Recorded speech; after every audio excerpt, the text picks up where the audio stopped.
दोस्तों, मैं हूं ज़ीशान और आप देख रहे हैं न्यूज़ वाला। जैसा कि ईरान और इजराइल की जो नूरा कुश्ती थी वो ख़त्म हो चुकी है और दुनिया को दो ग्रुपों में बांटने का काम इन लोगों ने कर लिया है। फ़िलहाल हमारी मुस्लिम कौम तो यूँ भी बहुत ज़्यादा जज्बाती है और बहुत जल्दी किसी में मसीहा ढूंढ लेती है, जबकि ये प्री प्लान और ये एक स्क्रिप्टेड पूरा खेल था। ये इसकी वजाहत ख़ुद ईरान ने भी कहीं ना कहीं कर दी है।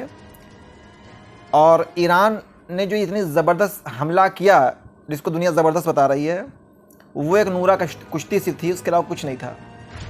उन्होंने इज़राइल के एक बेस को जो है निशाना बनाया, मगर अभी तक की किसी मीडिया हाउस की खबर नहीं आई है कि इज़राइल को किसी तरीके का नुकसान पहुंचा है, न जान का न माल का।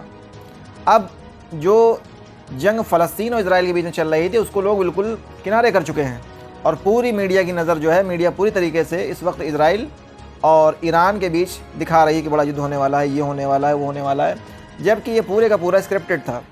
और स्क्रिप्टेड नहीं था तो इज़राइल को कैसे पता था कि मेरे ऊपर हमला होने वाला है। और रात ही बेंजामिन नेतन्याहू अपना देश छोड़ के मियामी चले जाते हैं अमेरिका पनाह लेने के लिए। उसके बाद इनका एयर डिफेंस सिस्टम भी बहुत ज़बरदस्त तरीके से अपना काम करता है और 7 मिज़ाइलें जो हैं वो इज़राइल के उस जगह पर गिरती हैं जहाँ पर कोई है नहीं, और उन गिरने के बावजूद भी कोई नुकसान नहीं होता है।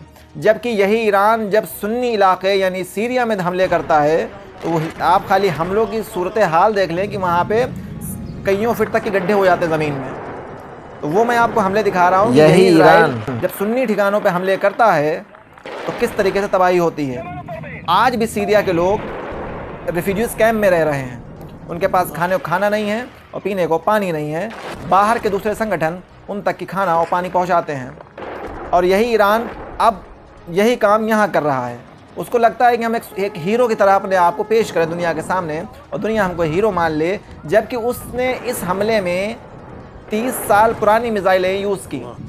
अब बताइए दुनिया कहाँ आ गई है और आप 30 साल पुराने पटाखे यूज़ कर रहे हो। तो ये एक जश्न की तरह था, एक रात में खाली एक सेलिब्रेशन का था, बस उस सेलिब्रेशन की तरह इन्होंने उसको यूज़ किया। पुरानी मिसाइल थी, कबाड़ा थी, उसको इस्तेमाल कर लिया।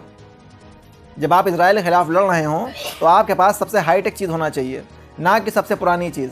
अब आप खुद समझें कि ये चीज़ स्क्रिप्टेड थी कि नहीं थी। मैंने आपको वो हमले भी दिखाए जो सीरिया में हुए मुसलमानों के ख़िलाफ़, जबकि ये अपने आप को मुसलमानों का खैर ख्वाह कहता है और दूसरी तरफ सीरिया में मुसलमानों के खून से इसके ख़ुद के हाथ रंगे हुए हैं। अपने नाम के आगे सुप्रीम लीडर लगाया जाता है और सुप्रीम लीडर से मुराद क्या है? क्या मुसलमान आपको खलीफा मान लें या मुसलमान आपको क्या माने, समझ में ये नहीं आता है। अब सिर्फ मुस्लिम मुल्कों में धाक जमाने के लिए इस तरीके का एक बेवकूफ़ी भरा खेल, एक ड्रामा रचा गया, जिसमें ख़ुद इज़राइल भी शामिल और अमेरिका भी और ईरान भी।